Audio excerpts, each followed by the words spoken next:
Hi, this is Rachel coming to you with this week's Sparkle of Shabbat. And this week I wanted to talk a bit about the concept of asking Hashem to safeguard our going and our coming.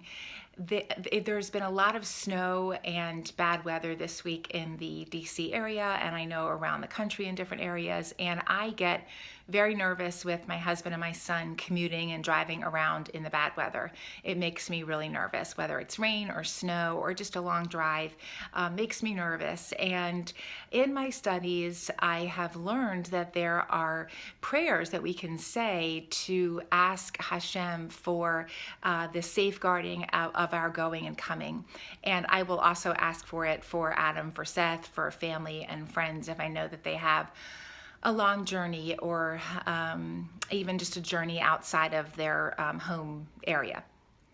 So there are a few different places where this shows up in prayers, and we see it in our evening prayer, in the bedtime Shema prayer. For those of you who might be interested in looking that up, there is a paragraph and a blessing in there asking the Almighty to safeguard our going and coming, among other things. That actually has its origins in Psalm 121 from King David, written by King David, where he asks Hashem to please safeguard our coming and going, or going and coming. And there is also a lovely prayer called the Wayfarer's Prayer, which can be said based on how far we are traveling from our home. And there are certain guidelines with regard to that, when and where it can be said or should be said. Sometimes I just like to take a pause and say it when I'm driving in my car, as I'm leaving the neighborhood, please, Hashem, safeguard my coming and going. And I will often ask for it for Seth and Adam, and for loved ones and friends as they are traveling.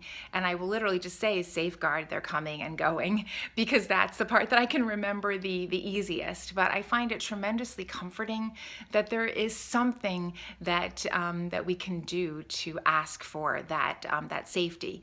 Another touching thing in the Wayfarer's Prayer, if you decide to look it up, is that not only does it talk about allowing us to arrive in safety, but it talks about allowing us to arrive in peace, letting the journey be peaceful and letting our arrival be peaceful. And I think that's a beautiful way to incorporate that. If it's a long journey, let us be getting along well with the people that we're driving with.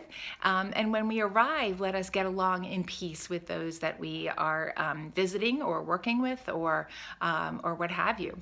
So my sparkle for this week would be, may we all have safe and peaceful comings and goings today and during this winter weather that we're experiencing. Shabbat Shalom.